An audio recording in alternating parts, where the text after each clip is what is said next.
اعوذ باللہ من الشیطان الرجیم بسم اللہ الرحمن الرحیم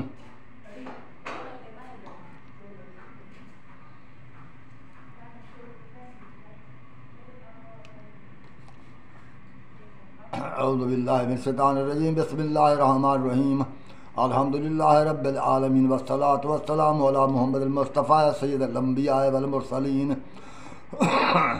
وعلى آلہ الطاہرین الطیبین اللہم صلی علی محمد وآل محمد فقد قال اللہ تعالی فی القرآن المجید والفرقان الحمید احسب الناس ان یترکوا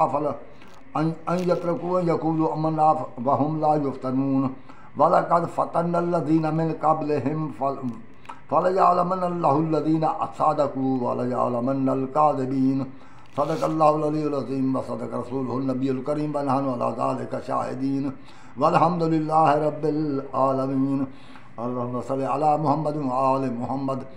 السلام علیکم حضرات ناظرین، اللہ کی آپ پر رحمت برکت و سلامتی ہو۔ میں امید کرتا ہوں کہ اللہ کی رحمت سے آپ تندرست صحیح و سلامت و خوش و خرب ہوں گے، ہمیشہ ہی آپ پر اللہ کی رحمت ہو۔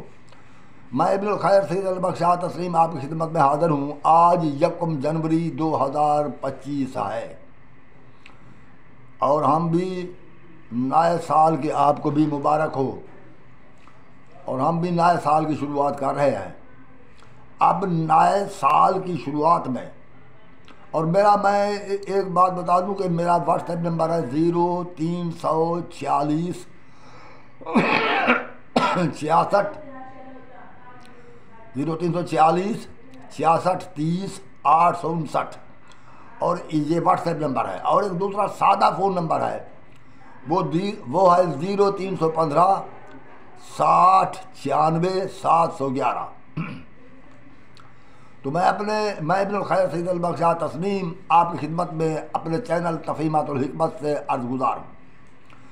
گزارش یہ ہے، یہ آپ سب دیکھ رہے ہیں کہ اسلام میں بہت تفرقہ پھیلا ہوا ہے، بہت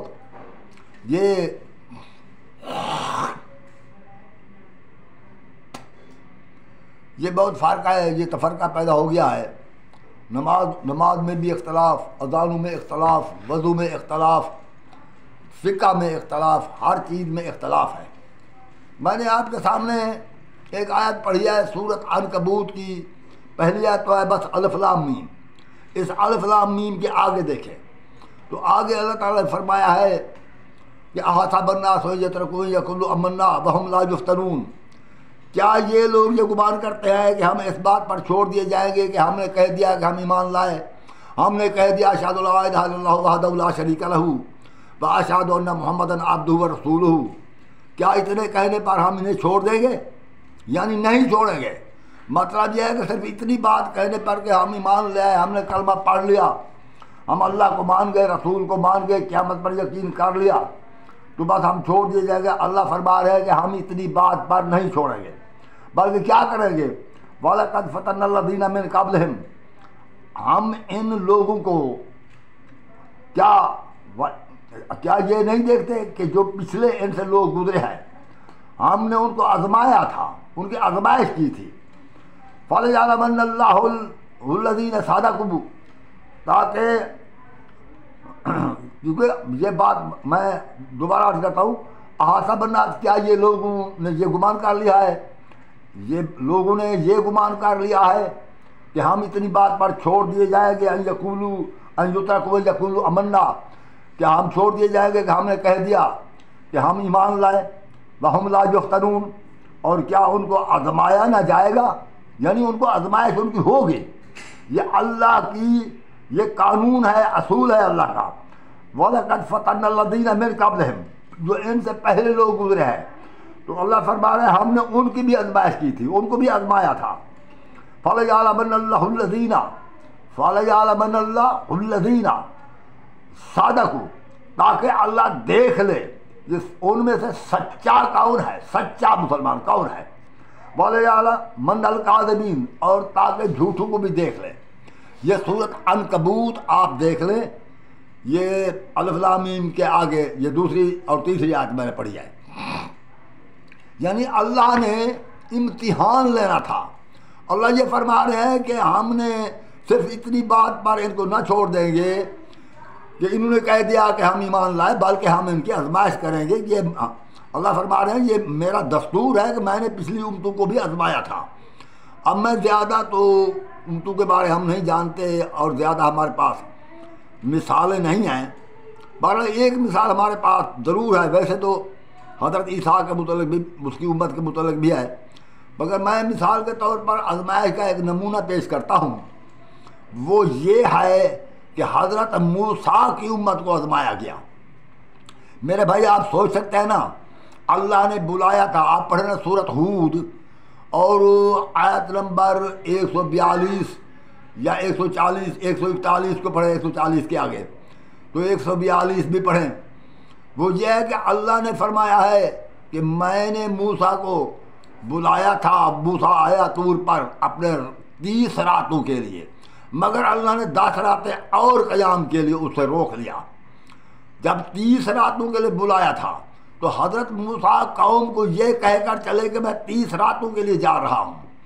جب وہاں پہنچے، کیونکہ اللہ نے فرمایا تھا کہ 30 راتوں کے لیے میرے پاس آ جاؤ، مگر جب وہاں پہنچے تو اللہ نے 10 راتیں اور روک لیا.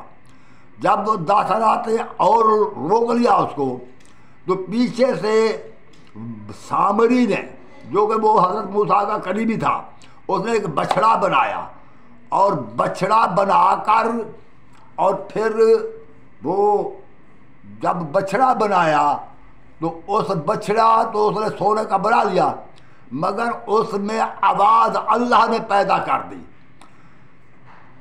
اب خود سوچ سکتے ہیں کہ سونے کا بچھڑا ہو یا جس چیز کا بھی ہو، جب تک وہ زندہ نہ ہو وہ آواز اس میں نہیں آ سکتی، مگر آواز پیدا ہوگی اس میں. تو آواز کیوں پیدا ہوئی؟ یہ آواز تو اللہ نے پیدا کر دی نا. کوئی اور تو سونے کے بہن میں آواز پیدا نہ کر سکتا. سامری کی جرات نہ تھی، وہ آواز پیدا نہ کر سکتا تھا. تو آواز اللہ نے پیدا کر دی. کیوں آواز پیدا کر دی؟ اس لیے تاکہ امت کی آزمائش تھی، امتحان تھا. کون کامیاب ہوتا ہے، کون نہیں ہوتا. تو اس لیے جب اس کی آزمائش ہوئی تو اللہ یہ فرمایا، حالانکہ اس قوم یہود میں، قوم موسیٰ میں حضرت موسیٰ علیہ السلام نے حضرت ہارون کو مقرر کیا تھا. دیکھیں سورۃ ہود کی آیت نمبر 142، وَإِذْ قَالَ مُوسَىٰ لِهَارُونَ اخْلُفْنِي فِي قَوْمِي. جب موسیٰ نے وَإِذْ قَالَ موسیٰ لِأَخِيهِ ہارون اخْلُفْنِی فِی قَوْمِی، اپنے بھائی ہارون کو کہا کہ تو میرا خلیفہ بن جا، اور تو میرا خلیفہ ہے اس قوم میں، میرا قائم مقام ہے، تو بن جا. تو وصلے ان کی اصلاح کرتے رہے نا. وَلَا تَتَّبِعْ سَبِیلَ الْمُفْسِدِینَ. یہ میرے صحابہ کرام جو بیٹھے ہیں نا، ان میں کچھ فسادی بھی ہیں، تو ان کی راہ نہ چلنا. جو موسیٰ کے صحابہ تھے نا، وہ تمام جو بنی اسرائیل تھے جو مصر سے گئے تھے، ہجرت کر گئے تھے، ہجرت کر گئے. ہجرت کے بعد ان کو آزمایا جا رہا ہے. ہجرت کے بعد تو ان کی اصلاح کرتے رہنا اور فساد کرنے والوں کی راہ نہ چلنا. تو حضرت ہارون مقرر ہو گئے. حضرت موسیٰ طور پر چلے گئے 30 راتوں کا کہہ کر، مگر وہاں 40 رات رہے.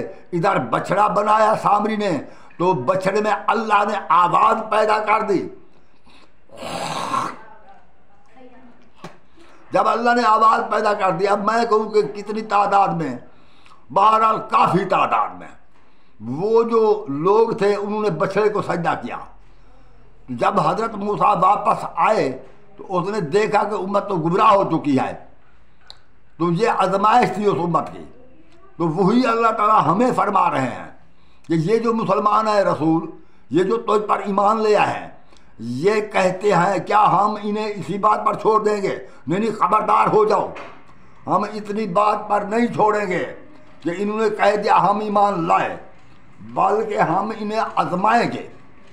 اور وہ آزمائش جو تھی پوری امت کی، پوری امت محمد، وہ اسی طرح آزمائش ہوگی جس طرح موسیٰ کی پوری امت کی آزمائش ہوئی.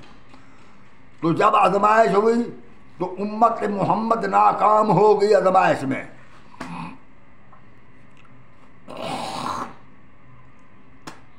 یہ ناکامی ہے کہ گروہ گروہ بن گئے۔ جب اللہ نے سورہ مائدہ کی آیت نمبر 3 میں فرما دیا کہ الیوم اکملت لکم دینکم، آج کے دن، آج کے روز میں نے تمہارے دین کو مکمل کر دیا۔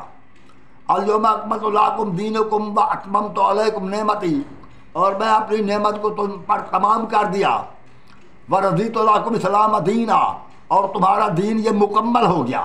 اب یہ دین مکمل تھا، اور اس کو مکمل کس نے کیا؟ اللہ نے کیا۔ رسول کریم نے تو اللہ سے دین لے کر ہم تک پہنچایا، دین بنایا اللہ نے ہے۔ تو اللہ جس چیز کو بناتا ہے اس میں نقص نہیں ہوتا، وہ بے عیب ہوتی ہے۔ تو یہ بے عیب دین تھا، اس میں کوئی نقص نہ تھا، تو دین میں اختلاف کیوں پیدا ہوا؟ جب کہ اب صرف نماز کو دیکھیں، 4 طریقے نماز کے ہیں۔ کوئی ناف کے نیچے ہاتھ باندھے کھڑا ہے، کوئی ناف پر ہاتھ باندھ کر نماز پڑھ رہا ہے، کوئی سینے پر ہاتھ باندھ کر نماز پڑھ رہا ہے، کوئی ہاتھ کھول کر نماز پڑھ رہا ہے۔ یہ نماز کے 4 طریقے ہوئے، کیوں ہوئے؟ کیا اس میں درستی کی گئی؟ کیوں؟ کیا ہوا؟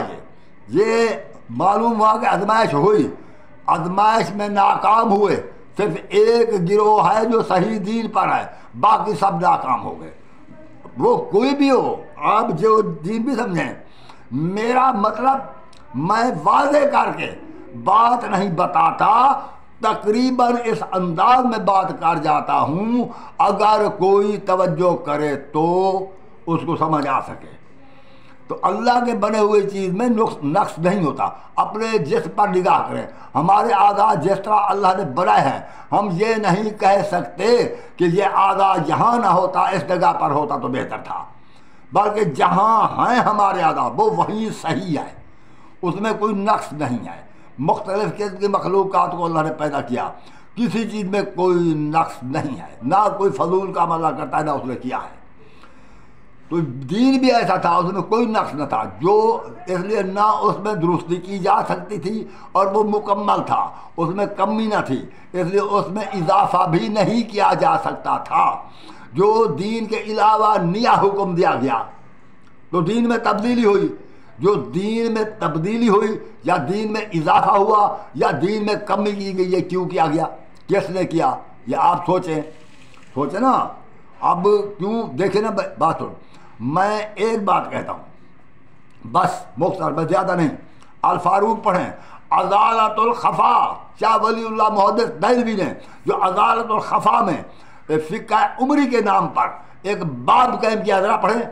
تمام جو مولوی حضرات ہیں جو ان کتابوں کو پڑھ چکے ہیں ان کو اچھی طرح معلوم ہے کہ یہ دین میں کچھ تبدیلی جو کچھ کیا یہ حضرت عمر نے کی ہے، اور حضرت عمر نے جو کچھ دین میں اضافہ کیا یا تبدیلی کی ہے اس کو اولیات عمر کے نام پر کہا جاتا ہے، اور ہمارے یہ بھائی اس فقہ عمری پر قائم ہیں، یہ اس کو چھوڑتے نہیں۔ اب دیکھیں طلاق کا مسئلہ ہے، ذرا یہ وہ سورہ بقرہ کی آیت نمبر 228، سورہ بقرہ آیت نمبر 228 دیکھیں کہ والمطلقات یتربصن بانفسہن ثلاثۃ قروء، کہ طلاق والیاں 3 ماہواری تک، 3 حیض تک یہ اپنے آپ کو روکے رہیں، اپنی ذات کو کسی غیر مرد سے نہیں، یہ انتظار کریں اس وقت تک کہ حتیٰ کہ اس میں یعنی اس میعاد کے اندر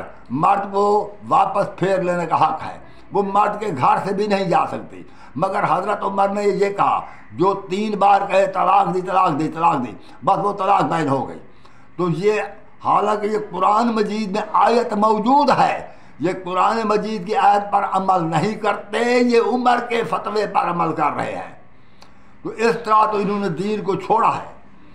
تو اللہ فرماتے ہیں کیف یہدی اللہ قوما کافروا بعد ایمانہم، پھر ایسی قوم کو اللہ ہدایت کیوں کرے کہ جنہوں نے ایمان لانے کے بعد کفر کیا، وشاہدوا ان رسول حق، اور یہ بھی گواہی دے چکے تھے یہ آیت جو میں پڑھ رہا ہوں یہ سورہ آل عمران کی آیت نمبر 85 اور 86 دیکھیں. اللہ فرما رہے ہیں کیف یہدی اللہ قوما کفروا بعد ایمانہم وشہدوا ان رسول حق. ایسی قوم کو اللہ ہدایت کیوں کرے جنہوں نے کفر کیا ہے ایمان لانے کے بعد. وشہدوا ان رسول حق، یہ گواہی دے چکے تھے کہ یہ رسول برحق ہے، یہ گواہی بھی دے چکے تھے.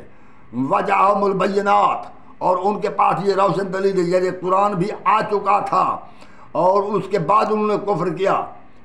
واللہ لا یہدی القوم الظالمین، تو ایسی ظالم قوم کو اللہ ہدایت نہیں کرتا. اولئک جزاؤہم ان علیہم لعنۃ اللہ والملائکۃ والناس اجمعین، پھر ان لوگوں کی جزا یہی ہے کہ ان پر اللہ کی لعنت ہے، ملائکہ کے تمام لوگوں کی لعنت ہے. خالدین فیہا لا یخفف عنہم العذاب ولا ہم ينظرون، اور یہ خالدین فیہا، یہ اسی لعنت میں رہیں گے اور ان پر عذاب خفیف نہ کیا جائے گا اور نہ انہیں کوئی مہلت دی جائے گی.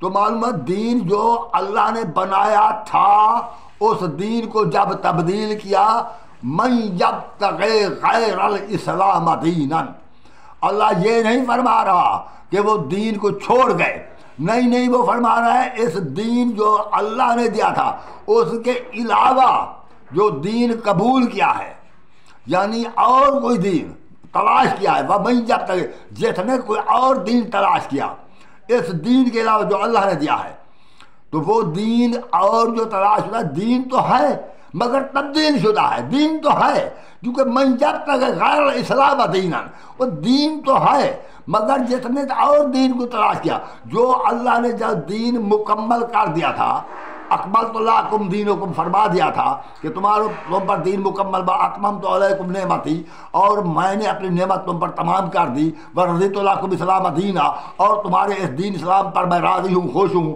یہ دین مکمل ہو چکا تھا.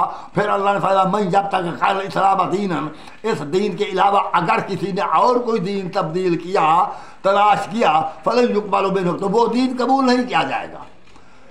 جتنے دین بن چکے ہیں جو تبدیل شدہ ہے اللہ قبول نہیں کرے گا. اللہ وہی دین قبول کرے گا جو اس نے دیا تھا. تو اس لیے تو رسول کریم نے فرمایا کہ ستفترق امتی ثلاثۃ سبعین فرقۃ کلھم فی النار الا واحدہ، میری امت کا 73 فرقہ بنے گا، سب کے سب جہنم میں جائیں گے سوائے ایک کے. تو معلوم سوائے ایک کے معلوم ہوا ایک ہی صرف خالص وہی صحیح دین پر ہوگا.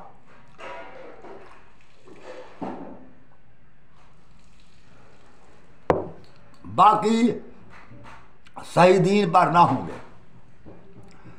دین پر تو ہوں گے مگر صحیح پر نہیں، کیونکہ دین تو ہے.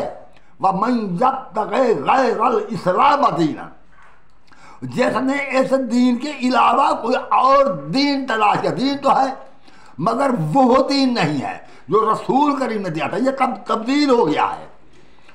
آپ بھی دیکھ سکتے ہیں نا بھائی، تبدیل ہوا ہے نا. فرقے جو بن گئے تبدیل تو ہوا ہے، ہاں مگر کہ نہیں یہ کوئی دین تبدیل نہیں ہوا. یہ تو دن کو رات کہنے والی بات ہے. یہ جو فرقے بنے ہیں، یہ جو گروہ در گروہ بنے ہیں، یہ دین تبدیل ہوا ہے. یہ تبدیلی، یہ فرقہ دین میں تبدیل کی وجہ سے ہے.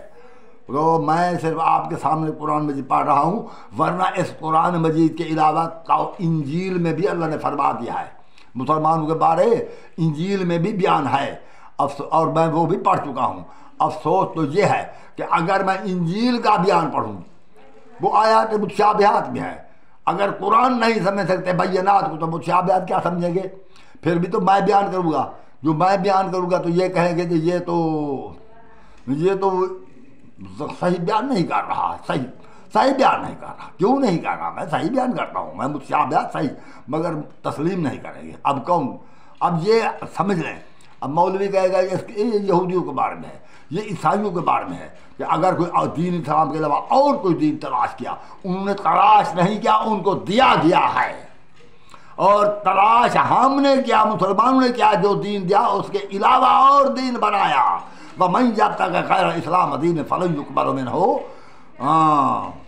اور پھر وہ دین اسلام جو دیا ہے اگر اس کے علاوہ کوئی دین تلاش کیا گیا فَلَن يُقْبَلَ مِنْهُ، ہرگز وہ قبول نہیں کیا جائے گا۔ وَهُوَ فِي الْآخِرَةِ مِنَ الْخَاسِرِينَ، اور روز حشر کو بھی وہ نقصان اٹھانے والوں میں سے ہوں گے۔ تو کیف یا، اب اللہ سے ہم دعائیں بھی مانگ، یا اللہ ہمیں ہدایت فرما۔ اللہ فرماتا ہے کیف یہدی اللہ قوما کفروا بعد ایمانہم، ایسی قوم کو ہم ہدایت کیوں کریں جنہوں نے ایمان لانے کے بعد کفر کیا۔ وشاہدوا ان رسول حق، یہ بھی تو گواہی دے چکے تھے کہ رسول برحق ہے۔ وجاءہم البینات، ان کے پاس روشن دلیلیں بھی آ چکی تھی۔ واللہ لا یہدی القوم الظالمین، تو ایسی ظالم قوم کو پھر اللہ ہدایت ہی نہیں کرتا، انہیں ہدایت چھوڑ دیا ہے۔ اب سوال یہ ہے کہ وہ دین جو چھوڑ دیا گیا ہے وہ کیا ہے، کیوں چھوڑ دیا گیا ہے، اس دین کا چھوڑنے کا مقصد کیا ہے؟ یعنی وہ دین جو چھوڑا گیا، وہ چھوڑ دیا گیا، وہ کیوں چھوڑ دیا گیا؟ اس کی وجہ یہ ہے، اب دیکھیں یہ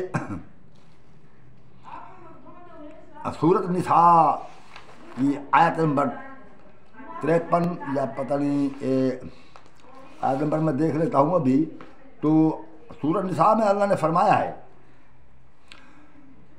اللہ کی ذات پاک نے سورۃ، یہ میں آپ کے سامنے پڑھ رہا ہوں سورۃ نساء کی یہ آیت نمبر ہے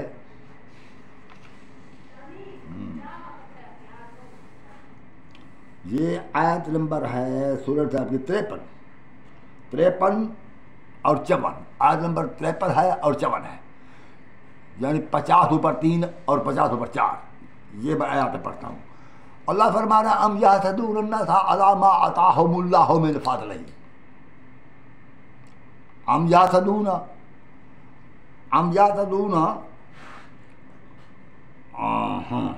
ام لہم نصیب، وہ میں 53 آیت نمبر 53، ام لہم نصیب من الملک فاذا یؤتون الناس نقیرا، اگر ان کو ملک مل جائے تو یہ لوگوں کو تل بھر نہ دیں گے۔ آپ اب دیکھ لو، میں سورۃ نساء آیت نمبر 53 عرض کر دیا ہے نا، تو آپ کے پاس اپنے گھر میں قرآن نہیں ہے، دیکھ لینا۔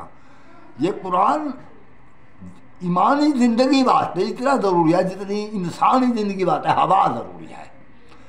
جہاں بھی انسان ہیں ہوا وہاں ہوگی، بغیر ہوا کے آدمی 5 منٹ بھی زندہ نہیں رہ سکتا۔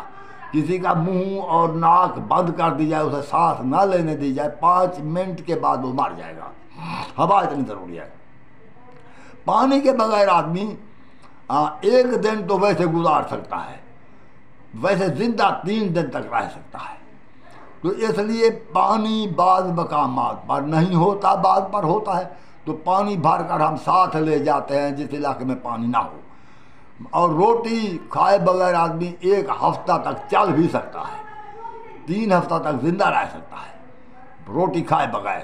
تو اس لیے وہ بھی جہاں نہیں ہوتی، بعض اوقات روٹی ملتی ہے، بعض اوقات نہیں ملتی، گزر اوقات ہو سکتا ہے، مگر جہاں تک ہوا کا انتظام ہے، جہاں چلے جائے ہوا ہے۔ کیونکہ یہ ہم جب سعودی عرب جاتے ہیں تو ہم ہوا کے سلنڈر ساتھ نہیں لے جاتے، کھانے پینے کی چیز ساتھ لے جاتے ہیں اور کوئی شاید ساتھ نہیں لے جاتے، کیونکہ ہوا ہر جگہ پر ہے، جہاں ہے سعودی عرب میں بھی ہے، اسی طرح پوری دنیا میں، پوری علاقے میں جہاں انسان ہے ہوا موجود ہے۔ تو اسی طریقے سے جو انسان کی زندگی کے لیے ضروری تھی، جس کے بغیر زندگی کی بقا ممکن ہی نہ تھی، اللہ نے اسے ہر جگہ پر بنایا۔ تو یہ قرآن جو ایمانی زندگی کے لیے قرآن ضروری ہے۔ آپ یہاں سے چلے، جس ملک میں چاہے چلے جائیں، قرآن مجید ساتھ لے جانے کی ضرورت نہیں۔ جہاں جائیں گے، مسجد میں جائیں گے، کسی مسلمان کے پاس قرآن مجید موجود ہوگا، کیونکہ یہ قرآن ایمانی زندگی کے لیے ضروری ہے۔ اور اب اگر آپ کو ریاض النظرہ کتاب تلاش کرنا ہو، تاریخ طبری تلاش کرنا ہو، کہاں سے تلاش کریں گے؟ وہ تو آسانی سے نہیں مل سکتی، کیونکہ وہ اللہ نے ان کو ایمان کے لیے ضروری نہیں بنایا۔ یہ مولوی صاحب کے پاس کتاب ہے، جو چیز ضروری تھی اس کو چھوڑ دیا۔ تو میں صورت جب میں نساء کی آیت نمبر 53 پڑھ رہا ہوں، اللہ فرماتے ہیں ام لہم نصیب من الملک فاذا یؤتون الناس نقیرا، اگر ان لوگوں کو ملک مل گیا تو یہ ایک گٹھلی، ایک تل بھر بھی کسی کو نہ دیں گے۔ ام یحسدون الناس علی ما آتاہم اللہ من فضلہ، اور لوگ ہیں کہ اگر اللہ کسی پر کچھ فضل کر دے تو وہ حسد کرتے ہیں، حسد کسی پر کچھ فضل کر دے تو وہ لوگ حسد کرتے ہیں، لوگوں کی فطرت ہے۔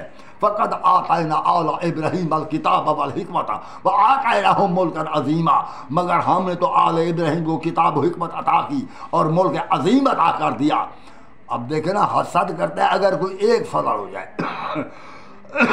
آل ابراہیم پر کتنا فضل ہوا، کتاب بھی انہی کو مل گئی، حکمت بھی انہی کو مل گئی، تو پھر ملک عظیم بھی انہی کو مل گیا، سمجھ لیا نا۔ تو پھر اللہ فرماتے ہیں فَمِنْهُم مَّنْ آمَنَ بِهِ، کچھ تو ان پر ایمان لے آئے، یعنی ان کی اس بات پر کہ کتاب بھی انہی کے پاس، حکمت بھی انہی کے پاس اور ملک عظیم بھی انہی کے پاس، وہ ان پر کچھ تو ایمان لے آئے۔ اور وَمِنْهُم مَّن صَدَّ عَنْهُ، اور کچھ نے ان کی راہ روکی، ان کی راہ روکی۔ وَكَفَىٰ بِجَهَنَّمَ سَعِيرًا، تو ان کے لیے جہنم کی آگ کافی ہے۔ حکمت، کتاب و حکمت، میرے عزیز میں نے پہلے عرض کیا تھا، میں وعدے نہیں کرتا، دیکھو میں پاکستان میں رہتا ہوں، بڑا پرامن ملک ہے، بڑا پرامن ملک ہے، جتنا پاکستان پرامن ہے دنیا میں اتنا کوئی ملک پرامن نہیں ہے۔ اور آزادی اظہار رائے یہ بھی تو آپ دیکھ رہے ہیں نا، تو اس لیے آخر اللہ نے آپ کو عقل دی ہے۔ حکومتیں دو ہیں، دو، ایک وہ حکومت ہے کہ ان کو اگر مل گیا وہ انہوں نے دل بھر بھی کسی کو کچھ نہیں دینا۔ ہاں، یہ سخاوت کے قصے ہمیں نہ سنا ہے، ہمیں یہ بتائے حکومت پر دو قسم کے لوگ تھے حضور سرور کائنات کے دور میں، یا اصحاب تھے یا اہل بیت۔ یہ بات یا اصحاب کے بارے ہو رہی ہے یا اہل بیت کے بارے ہو رہی ہے، حکومت بھی انہی کو ملی ہے، یا اصحاب کو یا اہل بیت کو۔ آپ خود سوچیں، کیا اہل بیت ایسے تھے؟ ایک تو کہنا ہوگا یا یہ تسلیم کرنا ہوگا نعوذ باللہ من ذالک، استغفر اللہ، کہ قرآن جھوٹ ہے۔ اگر قرآن میں اللہ سچ فرما رہے ہیں تو اصحاب کو حکومت ملی، اللہ بھی یہی فرمایا ام لہم نصیب من الملک فإذا لا یؤتون الناس نقیرا۔ اصحاب کو حکومت ملی، یا اہل بیت کو حضرت علی حکومت پر آئے، وہ اہل بیت میں سے تھے، ان دو کو ملی نا۔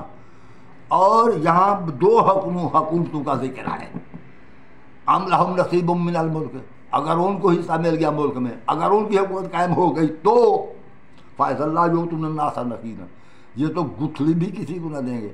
آپ تو کہیں گے کہ حضرت ابو بکر بڑے سخی تھے، حضرت عمر تو دریائے نیل تک نگاہ کرتے تھے، کوئی بھوکا تو نہیں رہ گیا۔ مگر مدینے میں ایک عورت تھی جو کنکر ڈال کر دیگچی میں یا ہانڈی میں بچوں کو پہلا رہی تھی، ادھر دریائے نیل تک حضرت عمر کی نگاہ جاتی تھی، ادھر ایران تک، تاکہ کوئی بھوکا نہ رہ جائے، راتوں کو پھرتے تھے تاکہ کوئی بھوکا نہ ہو۔ تو وہ بھی ایسے تھے، اور حضرت علی بھی اگر ایسے تھے تو اور کون تھا جس کو حکومت ملی؟ وہ مولوی جانتا ہے، میں نہیں جانتا، بہرحال وہ علماء کا کام ہے، وہ جس کے ذمہ لگائیں۔ اللہ یہی فرما رہے ہیں کہ ام لہم نصیب من الملک، اگر ان کو ملک مل گیا فإذا لا یؤتون الناس نقیرا، تو وہ کسی کو دل بھر بھی نہ دیں گے۔ ام یحسدون الناس علی ما آتاہم اللہ من فضلہ، لوگ تو حسد کرتے ہیں اگر اللہ کسی پر اپنا کوئی فضل کر دے، اگر اللہ کسی پر کوئی اپنا فضل کر دے تو لوگ حسد کرتے ہیں، یہ لوگوں کی فطرت بیان کی جا رہی ہے، لوگ تو حسد کرتے ہیں۔ فقد آتینا آل ابراہیم الکتاب والحکمت، تو ہم نے تو آل ابراہیم کو کتاب و حکمت عطا کی، وآتیناہم ملکا عظیما، اور ان کو بڑا ملک دیا۔ یہ آزمائش تھی، یہی آزمائش تھی جو سورۃ عنکبوت کی آیت میں نے پڑھا ہے، کہ یعنی رسول کریم صلی اللہ علیہ وسلم نے آخری خطبے میں فرمایا ایھا الناس انی ترکت فیکم ثقلین کتاب اللہ وعترۃ اہل بیتی تمسکوا بہما لن تضلوا بعدی، میں تمہارے درمیان دو چیزیں چھوڑ جا رہا ہوں، ایک اللہ کی کتاب، ایک اپنے اہل بیت۔ ان تمسک، اہل بیت سے مراد بیویاں نہیں ہیں، رسول کریم نے کیا فرمایا تھا؟ میں بیویاں چھوڑ کر جا رہا ہوں، یہی تمہیں ہدایت دے گی، یہ کیا ہے؟ تم کو ہے کیا مولوی کیا ہے؟ یہ علم تطہیر آیت تطہیر میں شامل نہیں ہے. یہ ایسے آپ کہتے رہے کہ ازواج مطہرات، مگر یہ مطہرات نہیں ہیں. یہ تو متزکی ہے. ان کا تزکیہ کیا گیا ہے. کوئی کافرہ تھی، کوئی مشرکہ تھی، کوئی کیسے تھی، کوئی یہودیہ تھی، تو یہ مسلمان ہوئی ہے. طہارت طاہر و اطہر وہ ہوتے ہیں جنہوں نے کبھی نہ کفر کیا ہو، نہ شرک کیا ہو، نہ گناہ کیا ہو، نہ غلطی کی ہو، نہ ترک اللہ تک نہ ہوا ہو. وہ یہ آیت ہے قرآن مجید میں، انما یرید اللہ لیذھب عنکم الرجس اہل البیت ویطہرکم تطہیرا. یہ آیت نمبر 33 ہے سورۃ احزاب کی، آیت نمبر 33 22 پارہ پہلی آیت ہے. تو اللہ فرما رہے ہیں کہ بے شک اللہ نے ارادہ کیا ہوا ہے کہ ہر قسم کے رجس کو، شیطانی عمل کو، یعنی گناہ کو تم سے دور رکھے اے اہل بیت، ویطہرکم تطہیرا، اور تمہیں ایسے پاک رکھے جیسے پاک رکھنے کا حق ہے. تو مولوی صاحب کہتا ہے یہ بیویاں بھی اہل بیت ہے. بیویاں اہل بیت ہے؟ کیا تم نے قرآن نہیں پڑھا؟ اس آیت کے اوپر دیکھے اللہ نے فرمایا وقرن فی بیوتکن، اپنے گھروں میں بیٹھے رہو. ان کے لفظ بیویوں کے لفظ بیوت استعمال ہوا ہے. بیوت یہاں اہل بیت ہے. بیوت بیت کی جمع کو بیوت کہتے ہیں. بیت ایک گھر کو کہتے ہیں. بیوت بہت سے گھروں کو. 11 بیویاں ہیں، ان کے 11 حجرے ہیں، 11 گھر ہیں، اس لیے انہیں کہا گیا وقرن فی بیوتکن. اور اس آیت کے نیچے دیکھیں واذکرن ما یتلی فی بیوتکن. وہ مولوی قرآن مجید کے معنی میں جو تبدیلی کر، وہ کتنا بے ایمان مولوی ہے، کتنا بے ایمان ہے. آپ سوچ سکتے ہیں کیا ان کو بیت و بیوت کا فرق معلوم نہیں ہوتا؟ اگر آیت یوں ہوتی انما یرید اللہ لیذھب عنکم الرجس اہل البیوت ویطہرکم تطہیرا، اور اہل البیوت تمہیں پاک کیا گیا ہے، تو ہم بھی تسلیم کر لیں گے بیویاں شامل ہیں. جب یہاں اوپر نیچے بیوت ہے، درمیان میں اہل بیت، یہ تو آیت کو جان بوجھ کر جمع کرنے والوں نے یہاں رکھا ہے.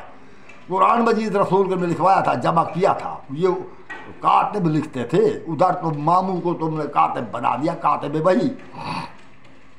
یہ وہ قرآن مجید کی ہر آیت کو لکھتا تھا. رسول نے اسے رکھا ہوا تھا کہ جو آیت نازل ہو تو لکھو. ٹھیک ہے، میں تسلیم کر تو لکھتا ہوگا. جب وہ بیچارہ معاویہ قرآن میں لکھ کر رسول کو دیتا رہا، رسول نے ضائع کر دیا. تمہاری کچھ بات کس طرح ہوتی ہے؟ جب معاویہ کو بخشوانے کی بات آ گئی، کہا وہ کاتب وحی ہے، اب وہ ہمارا ماموں ہے. اور جب ہم پھر دیکھتے ہیں تو قرآن جمع کوئی اور کر رہا ہے. یہ کیسی باتیں تم کرتے ہو؟ تمہاری مرضی ہے. اچھا، اب بات یہ ہے کچھ نے تو تسلیم کر لیا، جو فقط آتینا آل ابراہیم کو کتاب و حکمت اور ملک عظیم دیا گیا. فمنہم من آمن بہ، اور کچھ نے تسلیم کر لیا. ومنہم من صد عنہ، اور کچھ نے ان کی راہ روکی. اب سمجھ آئی؟ اگر حضرت علی علیہ السلام جنگ کرتے جب ابو بکر حکومت پر آئے، تم لوگ کہتے کہ ابو بکر کو اللہ نے حکومت دی تھی، علی نے راہ روکی. سمجھے؟ اور تم لوگ کہتے کہ حکومت تو اللہ نے ابو بکر کو دے دی تھی. فقد آتینا آل ابراہیم الکتاب والحکمت وآتیناہم ملکا عظیما. کتاب و حکمت و رسول علی کو ملی، مگر حکومت ابو بکر کو ملی تھی. روکنے والا کون؟ یہ علی تھا جنہوں نے جنگ چھیڑ دی. علی نے اس لیے جنگ نہیں کی، مگر جب علی کو ملی تو جس نے جنگ چھوڑی وہ حکومت کی راہ روک رہے تھے. عثمان تو قتل ہوا تھا مدینے میں. عثمان کے وارث اس کے بیٹے تھے، جو کہ 8 بیٹے تھے، وہ بیٹھے ہوئے تھے مدینے میں. اور جو جج بھی تھا، جو شریعت کورٹ کا قاضی، وہ بھی تھا مدینے میں. مقام خلافت بھی تھا مدینے میں. بولوائی بھی تھے مدینے میں. یہ بصرہ کیا کرنے گئے تھے؟ وہیں مدینے جانا تھا نا. اگر یہ بڑے عثمان کے ہمدرد تھے، قاضی کی عدالت میں وہ کیس پیش کرتے. اگر وہ فیصلہ نہ کرتا تو علی کے پاس آتے. قاضی فیصلہ نہیں کرتا تو آپ کریں. یہ ادھر کیوں گئے؟ عدالت میں کیس لے جانا تھا، فوجیں اکٹھا کرنا تھی. یہ 40,000 کا لشکر بصرہ میں جا توڑا، اصلاح کر رہے ہیں، اصلاح ہو رہی تھی. تم کیوں ان کے ساتھ جہنم میں جاتے ہو؟ جو ان کی مرضی، جو کچھ انہوں نے کیا، وہ پہلے لوگ تھے، وہ ان کی مرضی، وہ اپنے جواب آپ دیں گے.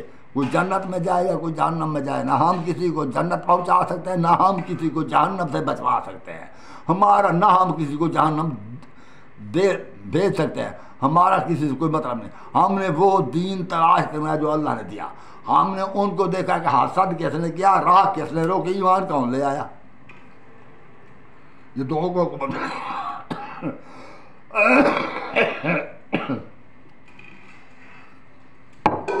دو کو اصحاب کو ملی، اہل بیت کو بھی ملی، اور اصحاب میں سے ایک حضرت علی کو مل گئی نا، یعنی یا یہ ہو گئے یا وہ ہو گئے، ہم کو تو صاحب کو نہ ملی تھی۔ تو راہ کس نے روکی اور حکومت کس کو ملی، یہ آپ دیکھ سکتے ہیں۔ اب ذرا کچھ آگے چلتے ہیں۔ نہیں ٹھیک ہے نا، آگے بھی چلنا چاہیے نا ہمیں، بس اب میں آخری آیات پڑھ رہا ہوں۔ یہ سورۃ محمد کھول لیں، جب آپ سورۃ محمد کھولیں تو اس میں آیات نمبر 22 سے پڑھیں، 20 اوپر 2 پڑھیں۔ اس وقت جب رسول کریم کھڑے تھے مسجد نبوی میں، قرآن نازل ہوا تھا، اور آگے کون بیٹھے تھے؟ اصحاب تھے نا۔ تو اب رسول قرآن پڑھ کر ان کو سنا رہے ہیں، آیت نازل ہوئی ہے۔ آپ ذرا دل میں یہ تصور کریں، رسول موجود تھے، قرآن نازل ہوا، آگے اصحاب بیٹھے تھے، رسول فرما رہے ہیں اعوذ باللہ من الشیطان الرجیم بسم اللہ الرحمن الرحیم فَهَلْ عَصَيْتُمْ أَن تَوَلَّيْتُمْ أَن تُفْسِدُوا فِي الْأَرْضِ وَتُقَطِّعُوا أَرْحَامَكُمْ۔ اب یہ تم خود ہوئے ترجمہ آپ دیکھ لینا، وہ میاں 2-3 جلدیں قرآن کی لے لینا، یعنی کہ یہ مولوی ڈڈی مارتے ہیں، اختلاف بھی کرتے ہیں ترجمے میں۔ احمد رضا کا ترجمہ دیکھ لینا، اور وہ کسی رحیم الدین کا کو کسی مطلب کسی اور کا دیکھ لینا۔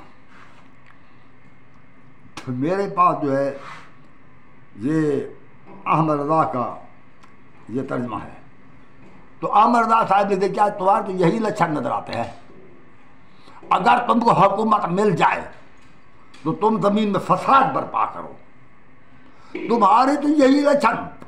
یا تو اللہ کو علم نہیں تھا، حکومت تو بڑی بہترین تھی، وہ حضرت ابوبکر کی، حضرت عمر کی، حضرت عثمان کی حکومت بڑی بہترین تھی، میں یہ نہیں کہتا۔ معاویہ تو ماموں تو اس سے بھی بہتر حکومت کر رہا تھا، وہ تمہارا ماموں، ہمارا ماموں، ہم اس طرح رشتے نہیں بناتے۔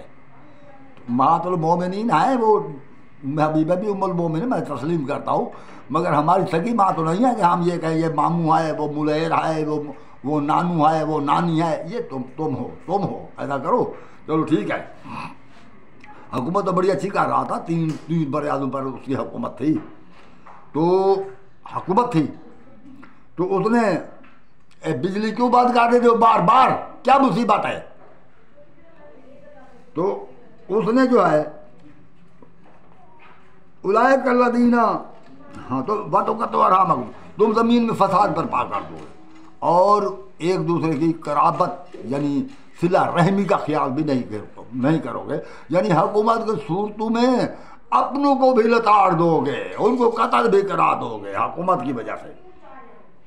تو اللہ فرمانا اولئک الذین لعنہم اللہ، ایسے ہی لوگ ہیں جن پر اللہ نے لعنت کی۔ سامنے صاحب بیٹھے ہیں، رسول فرما رہے ہیں تم ایسے لوگ ہو کہ اگر تم کو حکومت مل گئی، اور صاحب بیٹھے ہیں، اہل بیت بھی بیٹھے ہیں، تو رسول فرما رہے ہیں، یہ آیت پڑھ رہے ہیں کہ دیکھو سیدھا حاضر کا ہے، بھائی میرا قصور نہیں ہے، میں کیا کروں؟ یا تو میں ہم قرآن پڑھنا چھوڑ دیں، میں نہ صاحب کچھ کہتا ہوں نہ میں کچھ کہتا ہوں، اس کو یہ اب مولوی کہے گا یہ حاضرین کے حاضرین اب جو لوگ ہیں، اب جو وہ تو اللہ کہے گا کہ آگے جو آئیں گے، وہ تو یہ باہر کسی کی مرضی ہے، یا سیگا تخاطب کا ہے، حاضر کا ہے۔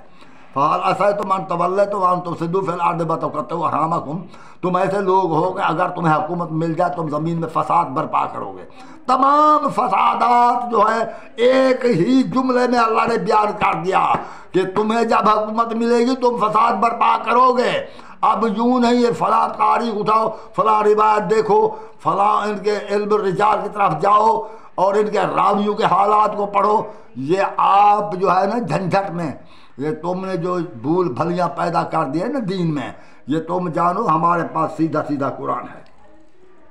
تو اللہ فرما رہا ہے اولئک الذین لعنہم اللہ فاصمہم واعمی ابصارہم، تو ایسے ہی لوگ ہیں جن پر اللہ نے لعنت کر دی ہے، فاصمہم، اور ان کے کانوں کو بہرا کر دیا، واعمی ابصارہم، ان کے آنکھوں کو وہ کر دیا، اندھا کر دیا.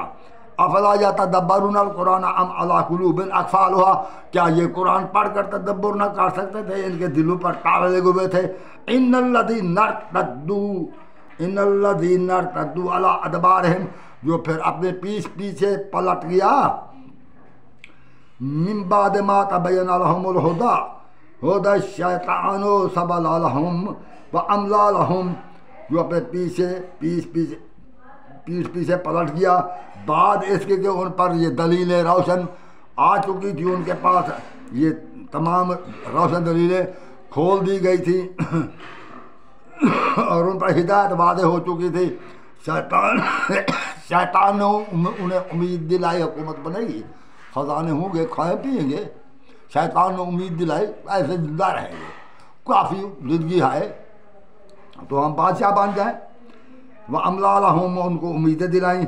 ذَلِكَ بِأَنَّهُمْ قَالُوا لِلَّذِينَ كَرِهُوا مَا نَزَّلَ اللَّهُ سَنُطِيعُكُمْ فِي بَعْضِ الْأَمْرِ، یہ اس لیے انہوں نے یہ سوچا کیونکہ جن کو اللہ کا اتارا ہوا پسند نہ تھا، تو انہوں نے کہا ان کے لیے جن کو اللہ کا اتارا پسند نہ تھا بس ایک بات مانیں گے، یعنی نبوت تو ہم تسلیم کرتے ہیں، ایک بات مانیں گے، دوسری نہیں، بس ایک بات نبوت ہے یہ تسلیم کریں گے، اور حکومت وہ نہیں. یہ سب شخص ایک ہی گھر میں ہوں، نبوت تسلیم کریں گے کیونکہ ان کو اللہ کا اتارا ہوا پسند نہ تھا. ما نزل اللہ سنطیعکم، ہم تمہاری ایک بات مانیں گے، ایک بات میں فی بعض الامر، بعض امور میں ہم صرف ایک بات مانیں گے. واللہ یعلم اسرارہم، اللہ ان کے رازوں کو جانتا ہے. صدق اللہ العلی العظیم وصدق رسولہ النبی الکریم ونحن علی ذلک شاہدین والحمد للہ رب العالمین. یہ میں نے آیت نمبر 22 سے 26 تک سورۃ محمد سے پڑھی ہے. کیا میں بھائیو ناظرین، کیا آپ کو میں قرآن مجید پڑھ کر سنا نہیں رہا؟ کیا میں آپ کو صورتوں کا نمبر بتا نہیں رہا؟ جب آپ کے سامنے سب کچھ یہ ہدایت کھول کر قرآن کی آ رہی ہے، آپ قرآن کو مانیں یا بخاری کو، مرضی آپ کی. ویسے میں تو یہی کہوں گا کہ آؤ قرآن کی طرف. السلام علیکم ورحمۃ اللہ وبرکاتہ.